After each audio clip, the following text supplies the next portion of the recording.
We work, we live, we innovate, and create. At the center of it all is your brain health. The ability to solve problems, think analytically, share empathy, and thrive.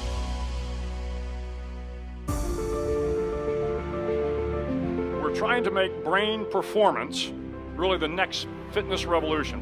Scientific discoveries show that your brain can adapt and grow regardless of your starting point.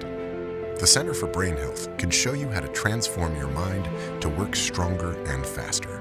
We learned from a national poll that 95% of people want to do something about their brains. The problem is they don't know where or how to start. At the Center for Brain Health, we have easy-to-use, scientifically proven tools to provide people a proactive path to do just that, to help people everywhere improve their quality of life through brain health. What's exciting is that it's easy to start, and starting is urgent because we are in a brain health crisis. So how do you boost your brain power? How can better brain health help you focus on what's most important? Brain training is a part of the way that we would distinguish ourselves from others. Quite frankly, I think it's going to be commonplace in businesses in years to come. We are seeing an epidemic of mental health concerns. Stress and overload lead to depression, anxiety, and burnout. Our brains hold the key to navigate these hurdles.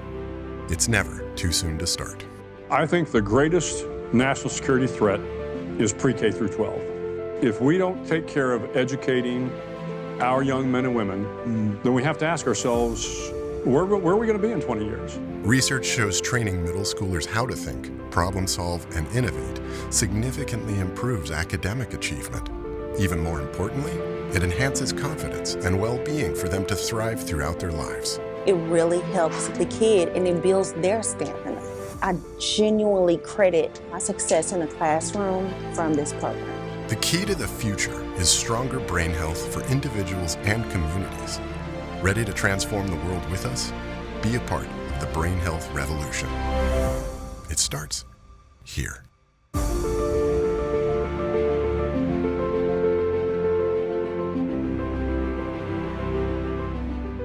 Welcome to the Center for Brain Health, to the crowd here and also the virtual crowd.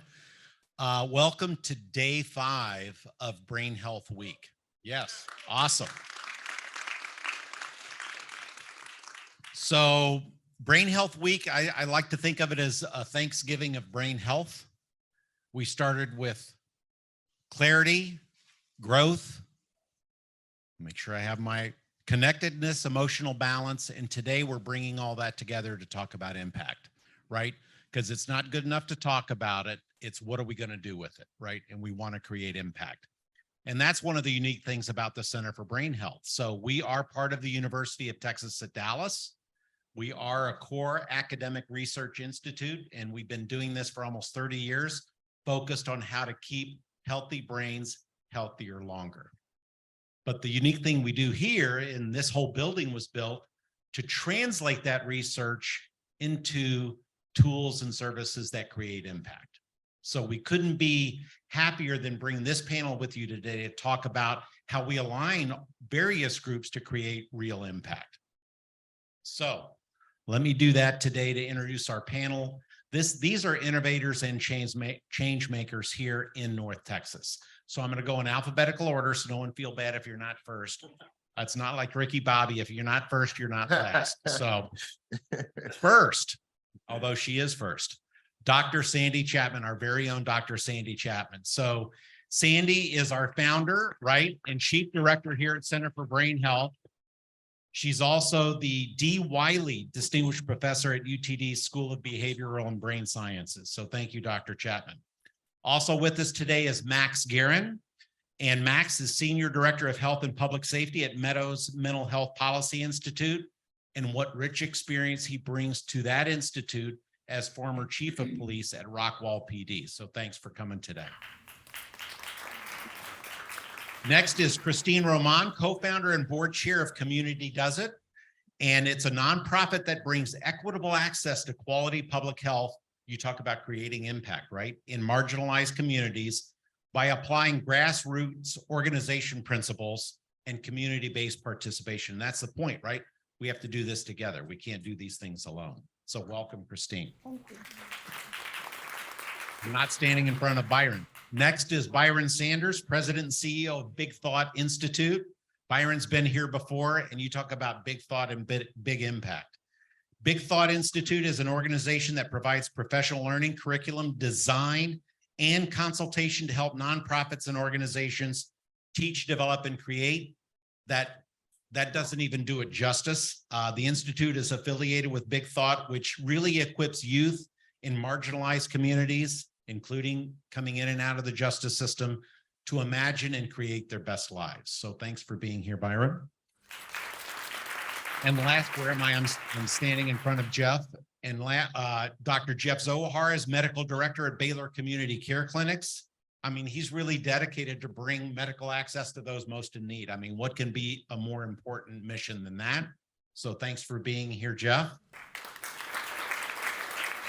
And serving as our moderator today is none other than Noelle LeVeaux, the publisher of D Magazine Partners, which, as you all probably know, really connects communities here around Dallas with the mission to make Dallas an even better place to live. So I moved here 5 years ago. It is a wonderful place to be. So thank you. And over here, you see Dr. David Rodriguez, also known as Dr. Gorilla, and he's going to be creating art in the moment based on what's being discussed. So I'm going to get out of the way so y'all can hear the panelists. Thank you. Awesome. Thank you. It's so exciting to be here today. This is going to be an outstanding panel. We've got such smart people with huge hearts and healthy brains. They're going to tell us quite a bit about how this work is going to intersect for, as Stephen mentioned, impact. So we have the esteemed pleasure today to wrap up this incredible inaugural Brain Health Week. I really loved the goal of this effort for this week. It was to change the conversation around brain health, specifically to go from fear to empowerment, stress to simple steps, surviving to thriving, and science to impact. As Sandy mentioned in the video, with 95% of people believing they can change their brains, but only 3 out of 10 knowing how to do that, the work of the Center for Brain Health couldn't be more relevant to unlocking the key to better, stronger, and safer communities. This panel is really going to focus on that last part, the last leg, science to impact. So what we're going to do is we're going to first get started with learning more about the work of our panelists and gathering an understanding of the communities that they're serving. So I'm going to let each panelist take a little bit of time to tell us a little bit about that. If you could answer this question for each of you. What are your goals and aspirations for the communities you serve? And what does thriving look like for your communities? Jeff, I'll start with you. Thanks, Dawn. It is an honor and privilege to be here today. So my work with Baylor Scott and White in our community care clinics is with low-income unfunded patients. These are individuals who are uninsured and they don't have good access to care. And so what we have done over the last 10 years, starting as a charitable outreach, doctors that would want to be in a space where there's a need. We've changed the argument to say, when we invest in the communities that we're serving in and the people that we're serving, we can really change outcomes. We can change the trajectory of their health, and we can affect long-term change that really is magnified in a lot of different ways. I mean, from the individual to how it impacts the system and otherwise. We do this with integrated care teams. So in our clinics, we have embedded pharmacists and behavioralists and educators, providers, and then access to some other services. But the idea is, when you look at an individual and look at their whole being, their whole self, we can really understand better what are their needs and how can we work in that space to really help them to change. That's why this is so, I'm looking for the right word. I'm intrigued, but I'm so excited about where this could go, recognizing how when we invest in our people of need, we could really change. And I think that's the words that we're using a lot today is change, and I'm very excited about that. So I'm looking forward to where we can really be impactful in our community. And Jeff, what does thriving look like for your community? Yeah, good question. So we've started with those in immediate need, great need with chronic diseases and managing their diabetes and hypertension. But you quickly realize that when I make a recommendation to change your diet for a diabetic, it's going to also, for a parent, it's going to affect their spouse, it's going to affect their children, it's going to affect their whole family. And so we're not just talking to the person sitting across from us, we're talking to their family, but also to the community where they live. And so thriving for me is,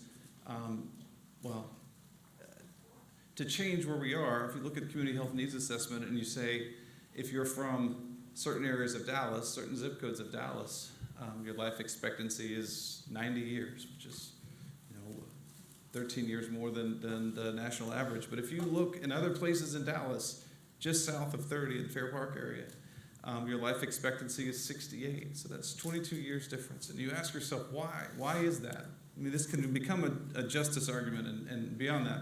I won't go down that road, but we can do better in taking care of our communities of need.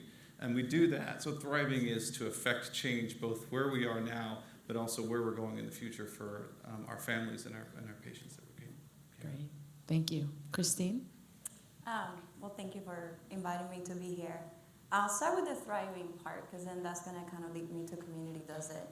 I think what will be thriving for Pleasant Grove, so we serve the 75217, a little bit of 75227 community, south of 30, southeast Dallas. And I think what will be thriving for Pleasant Grove is got multiple factors, right? Number one, people from the community to realize their potential, their assets and their gifts that they already possess, that no one else can give them in order to drive the change that they want to see.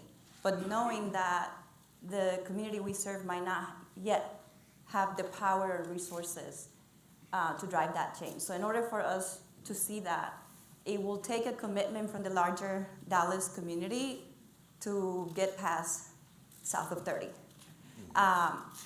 in a very meaningful way, and strategic and successful, and working in what is true collaboration with the communities we want to serve.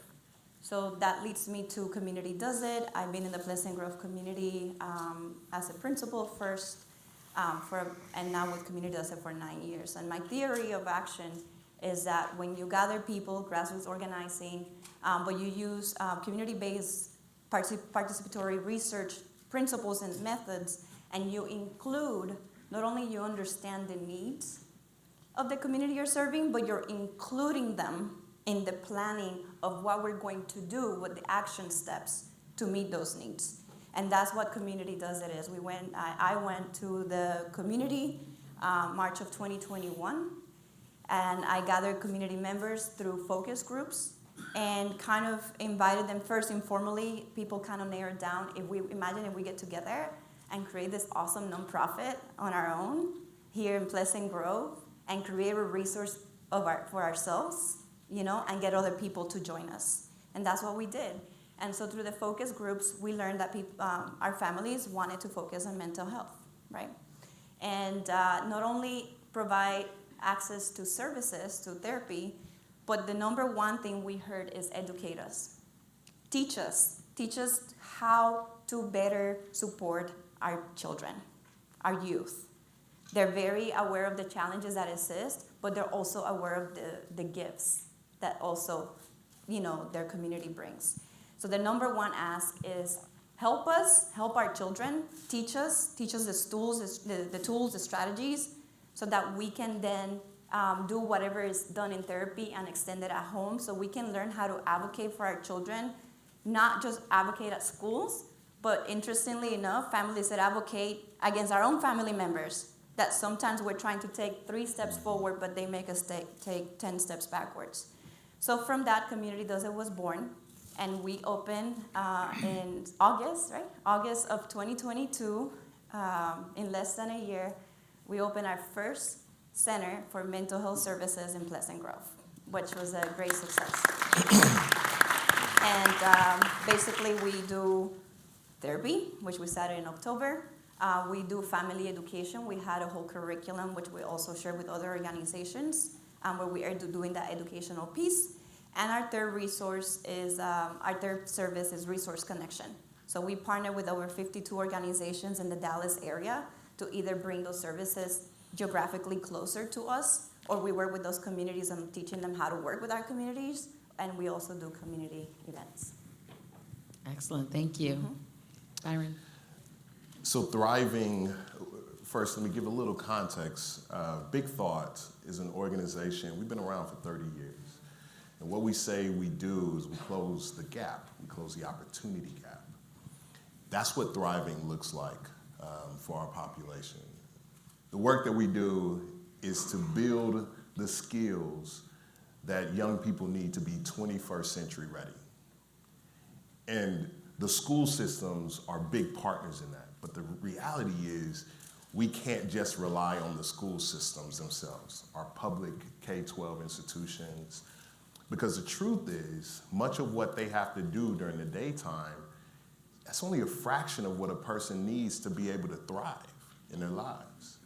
Think about it. You know, you gotta get your academics, right? You gotta make sure that you can read, you can write, you can do algebra. Those are data. Reams and reams of data has shared that you have to have that to be able to succeed. But also, in this world that we're in today, where you do have artificial intelligence, machine learning, technology is completely changing what it means to be a person who moves and thrives in the workforce. And if you're talking about economic empowerment, then young people also have to have critical thinking skills, problem-solving skills.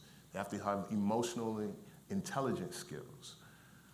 Where do you get the opportunity to really flex those muscles? And you flex those muscles by doing. A great opportunity is for that to happen in the out-of-school time, non-traditional learning spaces, after school, summer school, working in partnership with these dynamic career-related opportunities. That's where you build these 21st century skills to be that learning, thinking doer. We call that person a creator.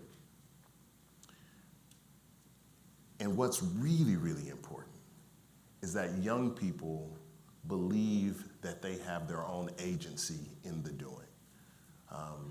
So much of what we do in youth development and education is about us trying to inject something great into a young person, right? But it's really not about that. It's about equipping them. It's a subtle difference, but it's an important difference because one implies that that young person has greatness in them. They have capacity in them. We don't need to be asking them what do they want to be when they grow up. We can ask them what are they right now? What can they do right now? They have it in them, but they need the experiences and the opportunities to be able to tap into those skills. And they need a guide or a docent or a facilitator to do it. That's the work that we do at Big Thought.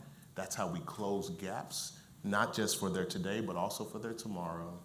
And that's why what we think is it takes a collective and community-based approach because we can't rely on one institution or even one organization to do it all. It takes those connected relationships to have that skills building move all along the way of a life path for a child.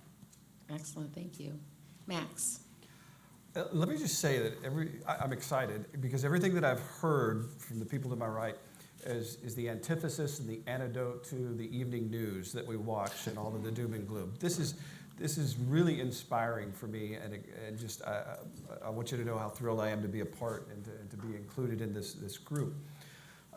Thriving for my space involves, I would say, raising the tide of the quality of service that first responders provide to all of our populations, but maybe more specifically those that are dealing with mental health emergencies and challenges, as well as making a marked improvement and change in the culture overall of policing in our society today. Much of my work centers around helping communities establish multidisciplinary response teams similar to the Right Care program here in Dallas, which puts a mental health trained police officer with a paramedic and a mental health clinician. Our CEO, Andy Keller, is fond of saying that mental health is medical health, it's physical health, and sometimes we think of those two separate things. And mental health is not necessarily the same as our physical or medical health, but they're intertwined. And getting those services, more appropriate services to the populations that need them, changing law enforcement's response, giving them different guidance, giving them different tools, and helping them focus on their role of safety and security, while other professionals that are better trained, better equipped to address mental health issues and physical health issues. Individuals dealing with living on the streets and being justice involved, and trying to reduce the number of justice involved persons strictly because they're homeless. The second part of my work is dealing specifically with active bystandership for law enforcement and teaching officers about the social inhibitors, why it's hard to step up into a situation and stop another officer, to reduce mistakes, prevent misconduct, and to save lives and careers. Because if we can do that, you're not just saving an officer, you're saving that officer's family, you're saving the profession, and you're saving the individuals that we deal with on a daily basis. And making an investment in our physical brain health for police officers and first responders is critical to moving forward. It's not just police training, it's human life interaction training, and we've got to do things differently if we hope to see an improvement in there. So this is exciting. Thanks, Max. You've led us into my question then for Sandy, which is, from the research and work that the center does, how might improvements in brain health create community impact? So I feel like I've been preparing for this day my whole life. You know, my heart is beating so fast to think about, as I heard everyone here talk. I just want to go back to our research. So I started the center, think about this, in 1999, brain health didn't even exist. We got a trademark on it.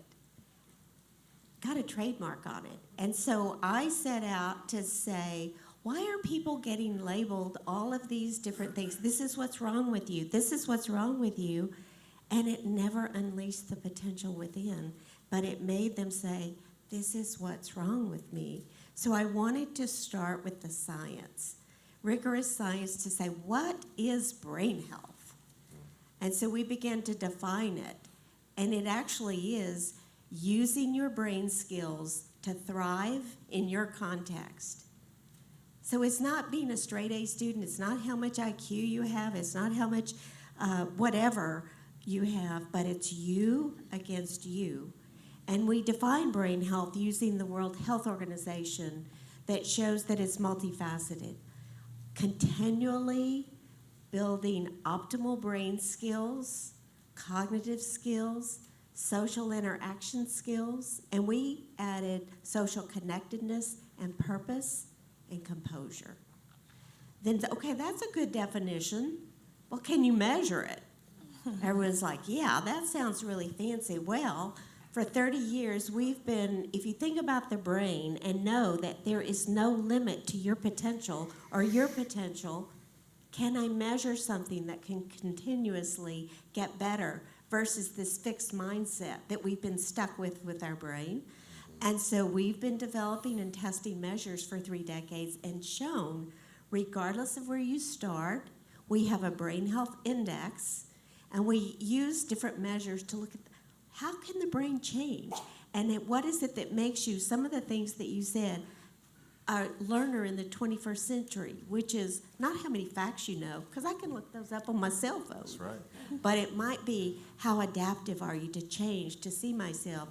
Or it may be that I know how to relate to people and have emotional, social intelligence, or it may be composure. And that's what we measure. And we have the biomarkers from the brain to show that, it really is. Wouldn't it be excited to see brain? Are you better tomorrow and the next day versus what's wrong with me? So our science is showing it's possible. We now have enrolled over 100,000 people from ages 10 to 100 Maybe the oldest right now is 99, but I would say 100. And what's exciting for me is that regardless of where someone starts, the majority, 4 out of 5 people, have shown in the worst of times, regardless of where they are, what they are doing, they have gotten better. So it's showing that it can be defined, can be measured, and we can give people the tactical tools to unleash this amazing engine. Our brain is truly, if you were to think about your brain, what is it that you do that makes it stronger? And what do you do that makes it weaker? 50% of what most people do is toxic for our brain, and you take people that are in these horrific environments, how do we help them deal with that? And that's what we've been able to show. So we're excited about it. Noelle, that's what our science is showing. We can define it, we can measure it. Regardless of where you are, you can be you, but better, year by year. You know, whether you're 10, 20, 50, or 80. That's what the science is showing. So when you talk about stigma, we've got to change the conversation about our brain. I would think every person in this room has some stigma about their brain. If I were to say, I want you to leave here and go do a brain health index right now, you say, ooh, I didn't sleep very good, or I'm kind of angry, or I didn't eat good. There's always a reason, because someone's going to tell me what's wrong. What if we can make self-agency? What if I can know what to do? That's what we're all about. And I, as a scientist, thought all I have to do is tell people, and they'll do it. And I realized, I need it. So this day is for me, is a groundbreaking for opening up the possibilities, because only with the community can we impact to scale. You know, people aren't going to come here and do things, so it is in the communities, and each one has taught me something. And anybody here that represents, we want to reach every single person in our community. So I feel I'm thriving today.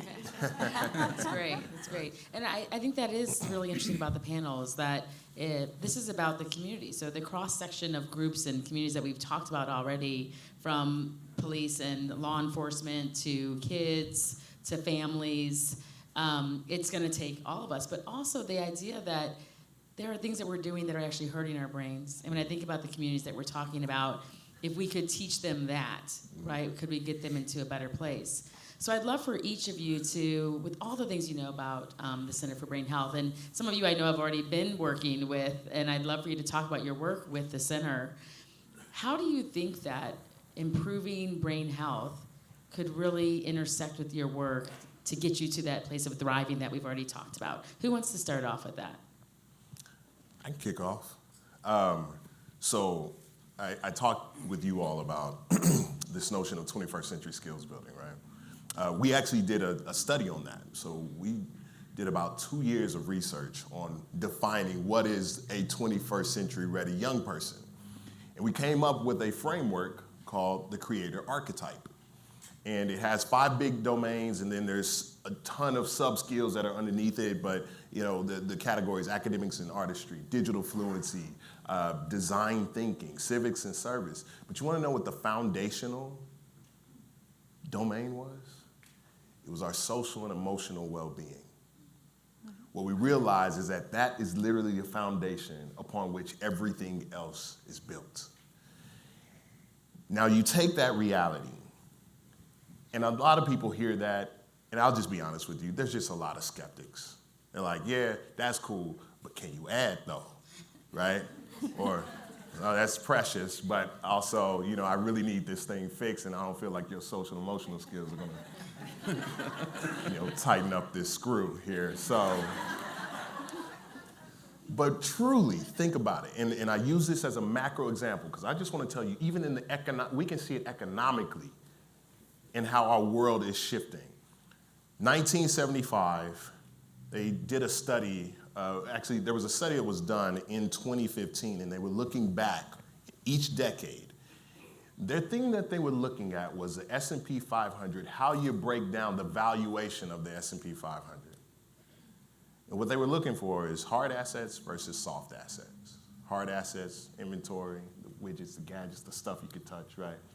And then soft assets were things like intellectual property, brand, how the market felt about your organization, right? It's some reason why people put out CSR reports, ESG reports, and have commercials that don't sell anything. They're like soap, and they're like, but like me though, because I got some soap that you should feel good about buying, right? It's how people feel about these companies. So they did this breakdown. 1975, the valuation, hard assets versus soft assets, it's about 83% hard assets. That's what provided the value in 1975. Fast forward to 2015, complete inverse. The things driving value were the soft assets.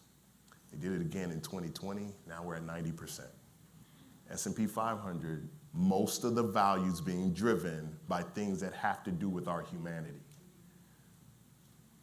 So to your point, ChatGPT, if anybody's played with ChatGPT, which is first, it's a little scary, but also, wow.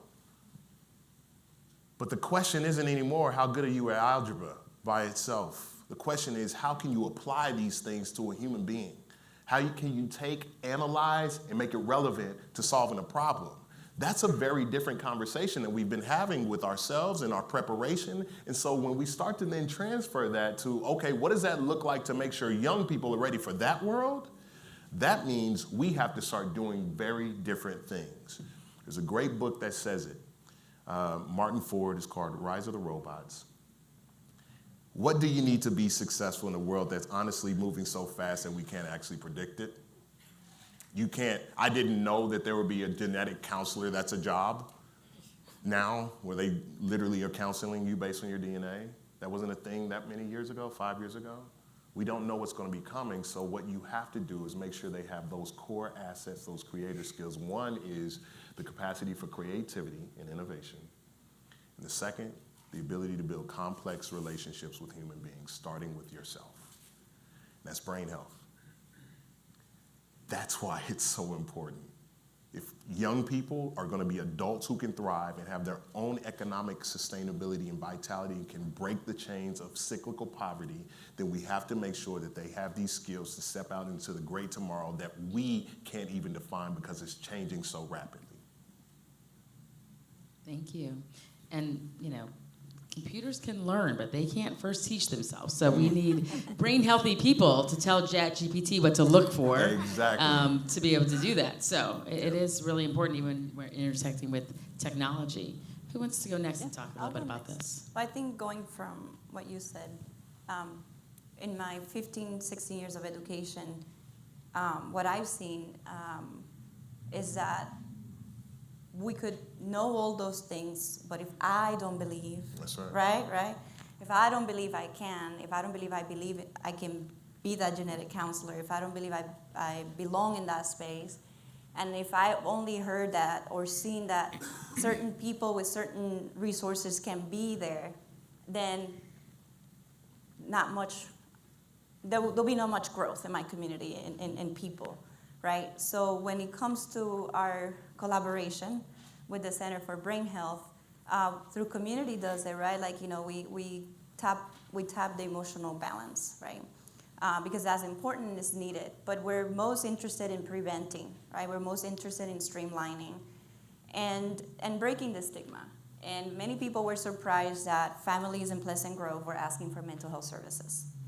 And when I kind of asked families more, well, COVID, post-pandemic, it wasn't until families, adults themselves, were feeling the change. Mainly dads in the families were feeling the change in their emotional health. And then when they were spending more time with their children, they were in schools, and they were seeing their children struggling socially when they were taken away from their social spaces, that social interaction bondness was taken away. And when I was a principal at the time, and we had to deal more with mental health crisis than we worried about their learning, because it wasn't going to happen. So there's been a shift of thinking about mental health that we got to take advantage of right now, that people are kind of willing to break through this stigma. But we also know that emotional balance is that one piece of other components of your brain.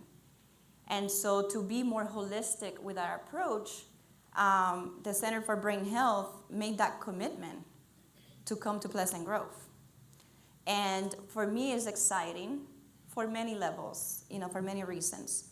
Well, number one, one of the things that I want to see for our community is more access, and not just more access to Band-Aid solutions or, services, but more access to tools and strategies that will create that self-agency, so that the community itself can thrive together, as a whole. And so the Center for Brain Health has committed, and we share a staff member. And we are bringing to community, does it, and Pleasant Grove, all this 30 years of research. How exciting is that? And I tell the mothers, I was like, you're gonna have access to like some of the highest level top research of the brain. And you see them like this. Like, I gotta go tell my family members, I wanna be part of this, right? And you attract those mothers who will then train and lead other mothers, neighbors, comadres to lead this work themselves. And the biggest challenge we had in bringing this to Pleasant Grove is that, if you're familiar, is 75217 alone is 89,000 people. Check your facts on the phone. And it's 70.4 Hispanic. And of that 70.4%, don't quote me, this is me from my experience, is majority Spanish speaking, right? So I said, this is great. Now how do we bring access of language? So through our collaboration as the staff member that we share, we are collaborating with the Center for Brain Health to translate. And not just translate, because these things just don't translate, but actually to validate it and work together to create this product and access to research in the primary language of Pleasant Grove. I mean, what a better example of a commitment of bringing the community together, bringing 30 years of research, but also making it accessible to our families through their language that, that they prefer. That's great. That's great. And it's just, reiterating that brain health is for everyone, right? And making it more accessible based on your experience and your culture. But it really is for everyone. I jokingly told them I was a nerdy kid. I know it's hard to believe, but I was. And so I've been puzzling, since third grade. That was what Gifted and Talented was when I was young. It was you got to go over into a classroom and do math puzzles, which I loved. And I have a math degree because I loved math puzzles. But I didn't really think about how much that was about brain health. And even to this day, my downtime is Sudoku puzzles and things like that, right? And my girlfriends grab Cosmo in the airport when we're traveling, and I'm grabbing Sudoku puzzles. And so I felt like I was very aligned here because I've been working on my brain health for so long. But there's so many ways to access brain health, and I think that really intersecting it with the community, meeting people where they are, but that it is for everyone is what I love about this, and that we can get healthier that way. So let's talk a little bit about health. Let me first kind of say this about healthcare. What we've known for years is that the most expensive place to access healthcare is in the ER and the hospitals. And so we've been saying since I was in training a few years ago that, thanks, I appreciate that. That healthcare needs to be in the communities where we're serving. It needs to be out of these most expensive places of care. It needs to be in our homes and otherwise. And that's something that we embrace at all hospitals, but Baylor Scott and White certainly. And so what we've learned in the last 10 years with our work, with our patient population in our clinics is community health workers and the effectiveness of relational working with individuals to get them into the clinic. And so our community health workers are embedded in our hospitals. And instead of handing someone a phone number and saying, hey, you should really call this number, maybe a quarter of those people will schedule an appointment to follow up out of the hospital. With a navigator, a community health worker, they'll get 90% of these people or more into our clinics to get the care that they need, because that's how we can really affect long-term change. And so recognizing the effectiveness of relational community health workers, what can they do in this space? And that's where we got really excited thinking about this. the benefit of a community health worker is that they can reflect the community where they're serving, and they can bring culturally appropriate relational ability to kind of work with patients and bring them alongside.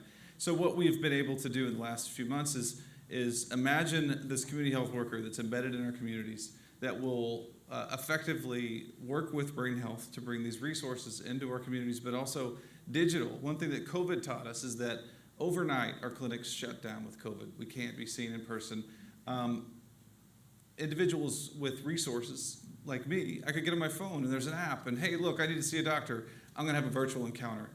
We didn't see that with our communities of need. There were problems with access, there were problems with connectivity, there were problems with the technology. There are all these things that are barriers, and that's what we've gotten really good at, is identifying social determinants of health and barriers to care and working in those spaces. And this is the next space that we really want to be effective in working in. And so having this community health worker in the places where our patients are living and in their communities and their families, and introducing some digital solutions, whether that's innovative solutions or really just getting them to be able to use what they have, but also to bring these resources. The app that we were just looking at out here is fantastic. It's really impressive how we can take what's been learned here and apply it with very little need for anything else. We could just take it and go, and then the coaching to do it. So I think this is going to augment these services of bringing care out of the hospital, out of the ERs, into our clinics and into our communities. And this is what I would consider a social determinant of health. We talk about that. That's like transportation, job, food, housing. These are the things that we talked about with COVID, the restrictions and problems that people were facing. Not just food insecurity, but that led to, what did that do to diabetes? I was looking at numbers this morning, and our diabetes numbers for the county have shot up.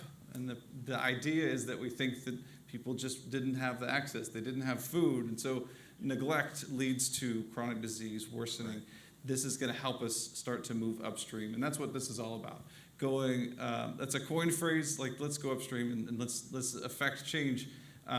This is the next step, maybe 2 steps back, to really say, imagine what our communities can look like when we start not just talking about food, housing, and other social determinants, but the wellness of our brains, the wellness of our bodies, and having accessible health care where we are. It will revitalize, it'll change the communities where we serve, and to be a part of that with our organization and bring others alongside, because that's part of this too, is like, when we do this right, other people are going to say, hey, look, that's a great idea, we should do that. We want to lead in this space. I think this is a great opportunity. Thank you. Well, Max, I know from your previous experience, you were intersecting with the center.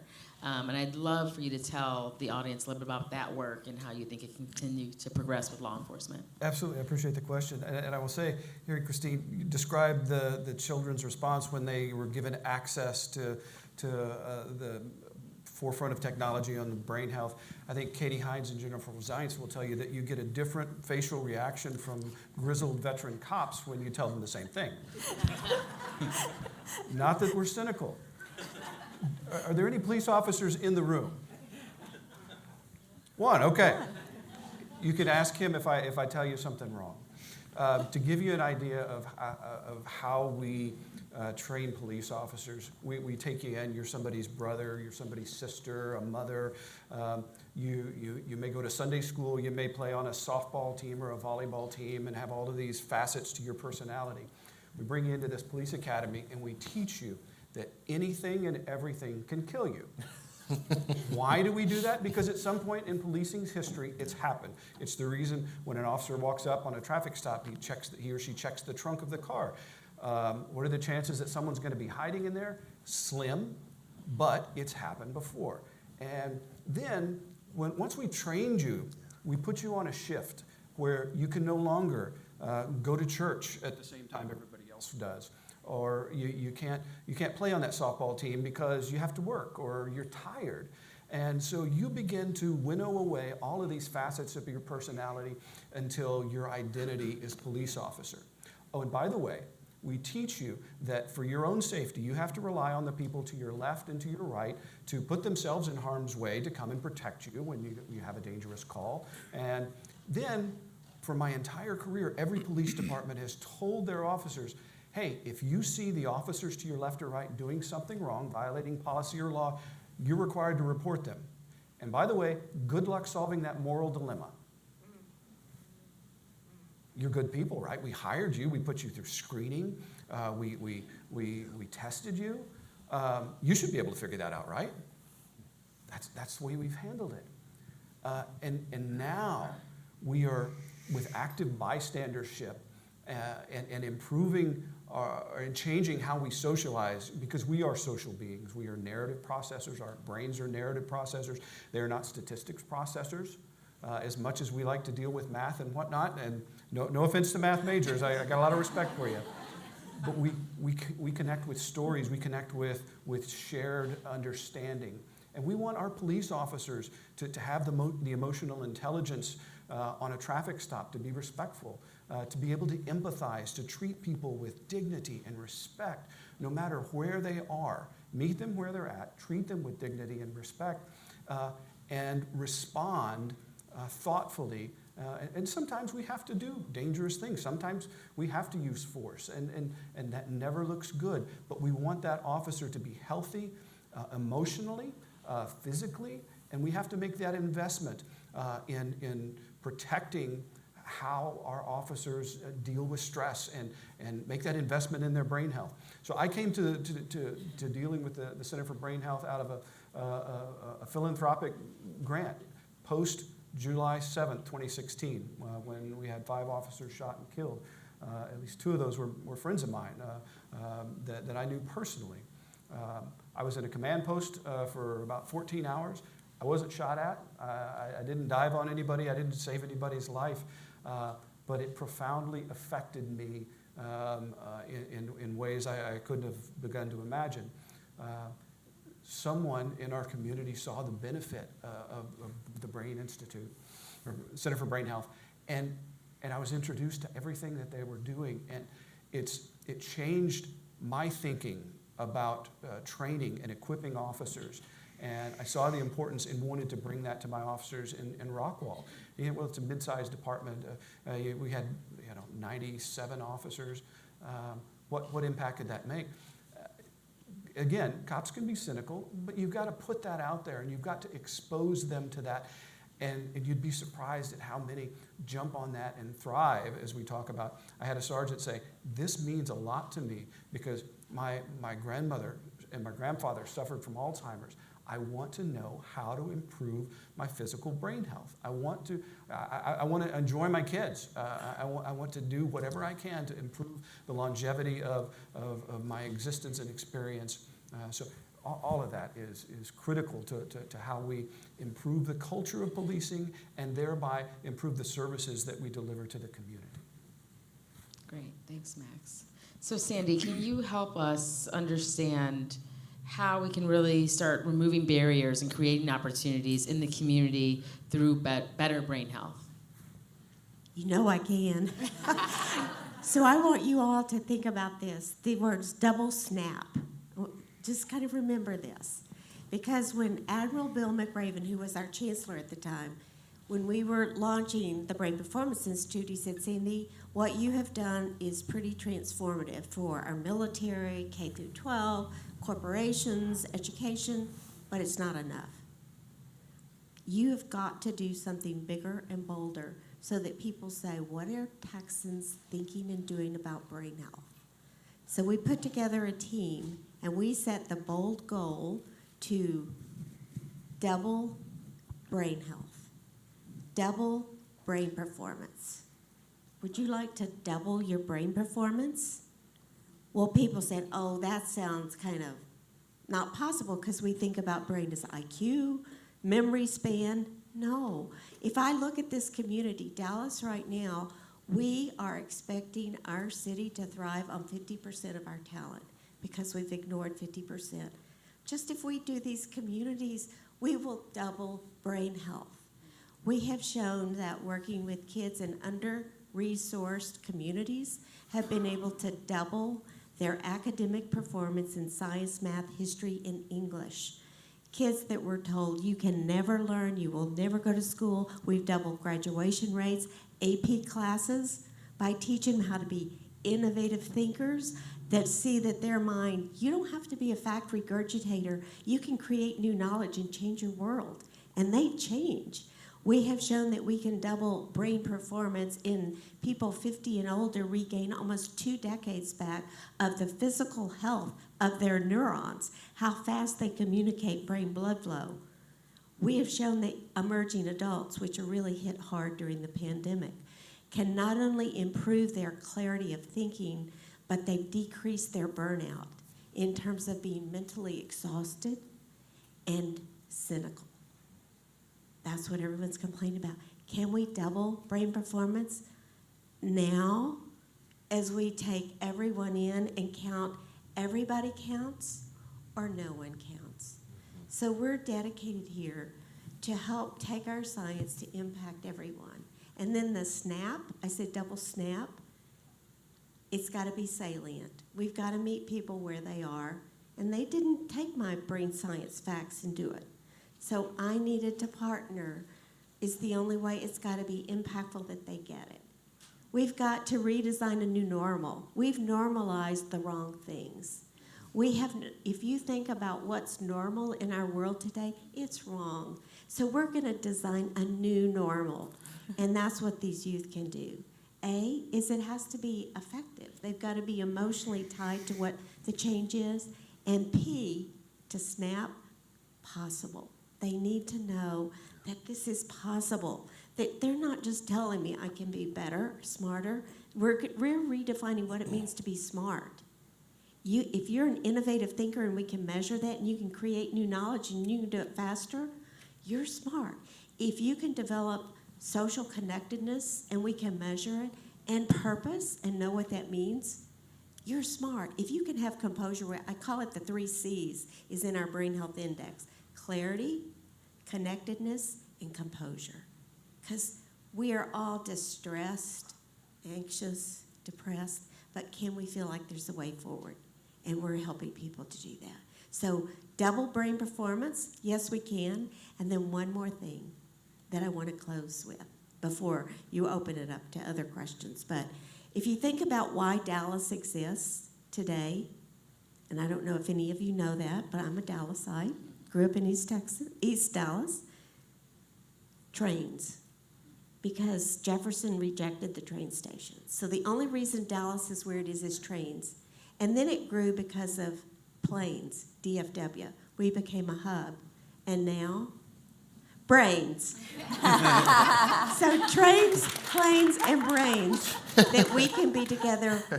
Forget blue zones. We're going to be the first brain healthy community in Dallas because of community partners. We can't do it here as a scientific institute. It's only through the help of so many of each of you so that we can double the impact of our city's potential that they have right inside their head. You can help us do this. So that's why this matters to me. Trains, planes, and brains. I love something we can remember, right? So trains, planes, and brains. I've got that for sure. And I just, as a business leader, we've talked a lot about the community here, but our community intersects with business. I mean, that's also why Dallas is here, right? And I think about my team, several here from D. This week, I hope you guys were engaged with all the things that were going on with Brain Health Week. And you were getting the little pings that gave you exercises to do during the week. And I'm just sitting here thinking, why don't I do that with my team throughout the week? You know, give those spaces. Say, everyone take that 5-minute break, you know, to think about something differently, or to do something, or to think about nothing, to give yourself that space to just relax your brain.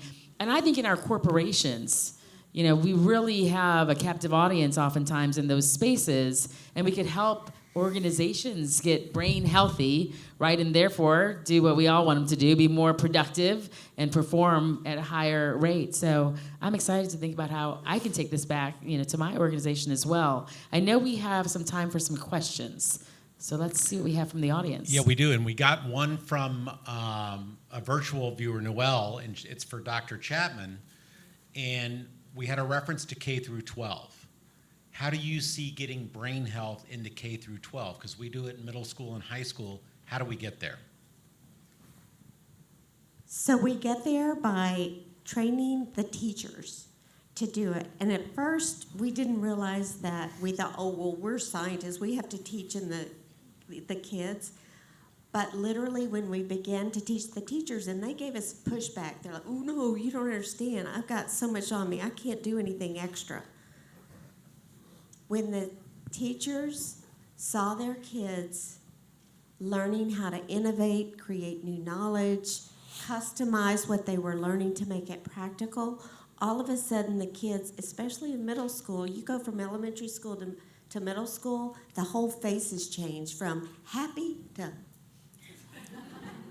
because the education system is the opposite. Just when they need the most innovative thinking, we go to rote learning.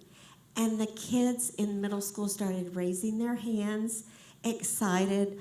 The teachers started crying and said, now I remember why I became a teacher. It's because to see my students realize the potential of their human mind. So we can get it there truly fast by partnering with schools everywhere. Great. Thank you for this thank you all for this very important conversation. You said something earlier. I was told as a young man that cognitive learning was the best way to learn, and I'm a creative. So my name is Antoine Joyce. I'm the vice president of an organization, the All Stars Project, that we focus on performance as a tool to help young people see opportunity in workforce development, community police relationships, and this community activism. We worked with SMU on 8 dimensions of development that includes improvisation and appreciation. So I'm probably teeing this up for Byron, but I love all y'all input as well. When it comes to performance and art in the creative space, can you say more about how that is also a big part of creating the healthy brain? Because I think we focus on education a lot, but not a lot about the creative aspects for our young people. Checks in the mail. No, we have to embrace the fullness of what learning means, right? Even in the framing of, okay, this is education, now this is art. This is the academics, and this is the creative stuff, right? It's a false dichotomy. Because if you think about anything that's ever been designed, that's ever been made, there are elements of art and creativity interspersed throughout it all. Why'd you buy that phone versus that one? Why'd you choose this jacket versus that? Why does your house look the way it looks? At some point, there was something about its design that landed with you, right? So art is part of everything. Art is also a powerful medium. It is a medium by which people get to, one, interrogate and identify who they actually are first. I'll use a great example of what that looks like. Creative Solutions is actually a program that we've been doing for over 20 years now with the juvenile justice system. These are young people who have come to us who have experienced significant trauma. On average, a person who comes to us in the juvenile justice system has experienced 14 distinct traumatic events in their lives. Adverse childhood experience research shows us 6 adverse childhood experiences will result in a 20-year less life expectancy on average. We're talking about kids having 14 distinct traumatic events. They come to us, they work with us in 7 weeks with a arts as workforce trauma-informed program. So the young people are working artists over the course of the summer. The teaching artists are doing some amazing things, but they've been trained on how to work with them for trauma-informed restorative practices. The beautiful thing is they are creating art, right? But somehow they have these powerful increases in their social and emotional skills that's actually measured by nationally normed tools. And one of the other things that we see is the recidivism rates. Young people who are arrested before they're 18 without any intervention, you can expect that they will have a 70 to 80% likelihood to reoffend. By the way, it costs $160,000 to incarcerate one child in the state of Texas in our state system. In the county system, $60,000, 1 year. So what would happen when we embrace art as a medium for building the ability for a person to actually shape and mold their mind? Well, we have a 7-year average of only an 11% recidivism rate, down from 80. We have evidence now from the county showing 3 years post completion of the program, the recidivism rate is actually 5%. 95% of these young people not reoffending because they were able to discover themselves, mold their brain, grab hold of resiliency skills that are all about your brain health, and they're thriving. Art is as important, performance is as important as anything that we do with reading, writing, and arithmetic. And that's what we mean about the wholeness of who we are as human beings now being more valuable than it's ever been, ironically, in a world where automation, machine learning, and technology is reshaping everything. That's why we have to connect with our humanity, and art and performance, creativity is a pathway for us to do it. And Byron, we saw that at play Wednesday night with an art brain performance here, and the connectedness was palpable. Yes. I mean, it was palpable. Sports was another connection. The Mavericks and the Spurs had their chief impact officers here Tuesday. When you made math contextual to a student and related to sports statistics, bam, that connection was made. So that's what we're talking about. One more question here. All right, thank you. I have so much adrenaline right now because I'm so passionate about what I do. So I've wrote it out just so I can be very quick. So I'm a psychiatric mental health nurse practitioner, and so my area of specialty is in cultural psychiatry and in spiritual health. And so I said in my cultural practice, I focus on cultural psychiatry. And one of the things that I have witnessed is that it's painful to be told that you have a problem when you don't have a clear understanding of who you are. A deeper dive into communities of color is connecting them to who they are.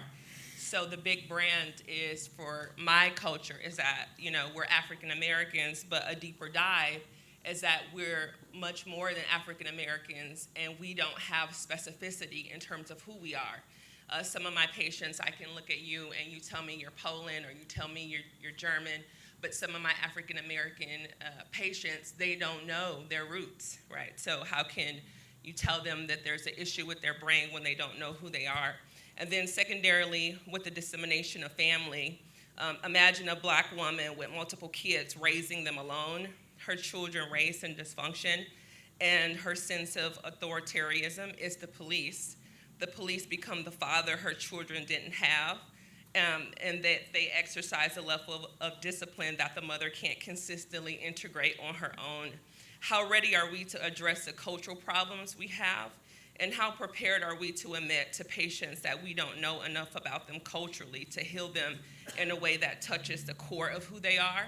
I've had a patient that was from an Asian background, and I openly said, you are requiring a level of care that I just don't understand. And I need to connect you to the Asian community so that you get the healing that you need.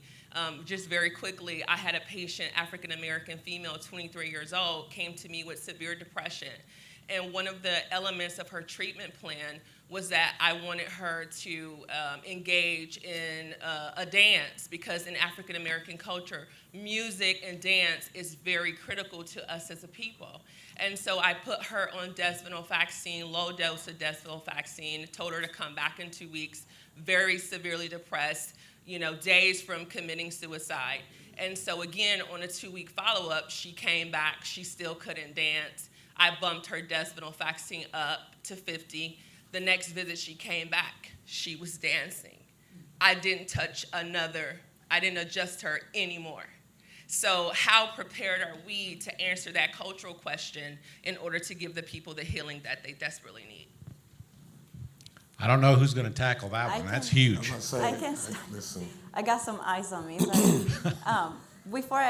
Well, thank you for sharing that. I appreciate that. But I would like to make a off-the-record comment here. I have a math degree, and I was a math teacher, and that's where I also had to deal with a lot of trauma in math.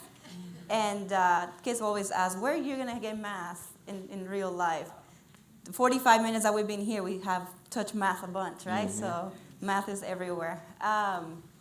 So you asked a very important question about the cultural competencies, right? And when it comes to our emotions, mainly, right? A lot of cultural dynamics play in, right? There's got to be an understanding of, like you said, we have to have an understanding of what are the cultural dynamics, language dynamics, your context that I have to take into consideration in your most vulnerable times, whether it's for mental health, care, education. So when you ask the question how prepared we are, I don't think we are prepared, but I think we could also acknowledge that is the first step, right? Not try to kind of pretend we are, because that doesn't serve anyone or doesn't help anyone. Or think that you do, right? Make that assumption that you do. So one of the things that community does, and one of the beauties in addressing that cultural competency, is supporting and kind of innovatively collaborating with community-based organizations, community-based programming to learn to understand those dynamics, but most importantly, having people that mirror the communities, being the people in action as well, and how do we create pipelines, right, to increase more people, in those communities that are underrepresented, be part of, the service that we're providing, right? Very few of our families go to the spaces and see people that looks like them or speak their language or understand the dynamic doing services. And then what happens is mistrust happens, they don't go back. And that came up a lot in the focus group. So our community does it. All of our staff members are from the community, or have worked in the community, because our targeted audience right now is the Hispanic community. We're all bilingual, but it's not just bilingual. We also understand the culture, and we incorporate in everything we do curriculum, therapy, and how we connect the resources to meet them where they are, but also to respect that cultural dynamic. And that's something the families were most passionate about. We need services that respect and understand. So you brought a very important point, our cultural dynamics and who we are.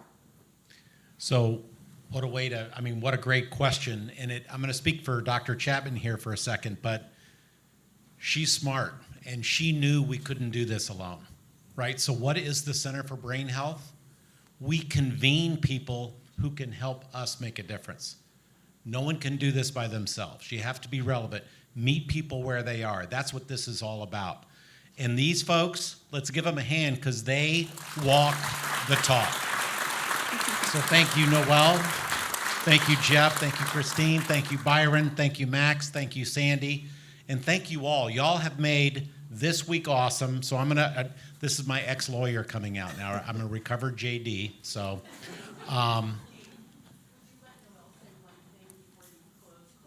of course I will. I was just about to do that. That's not true. Noelle, please. Oh, I get to go now. Okay. One thing I just want to reiterate is that if you've ever been challenged on the comment, "I don't see color," you now have a better and stronger answer as to why that's not okay, right? It is not about that. It is about respecting and honoring people's cultures and understanding that we all come from different backgrounds that actually impact the way we intersect with life. And so when you ask that question, a lot of what we've responded to since the murder of George Floyd has been about race, and that idea that you don't see color is something that was challenged quite a bit. We want to see color because that's what makes our world so beautiful. And so I appreciate the question. That was not what I was supposed to say. So I'm going to go to what I was supposed to say, which is, so what now, what next?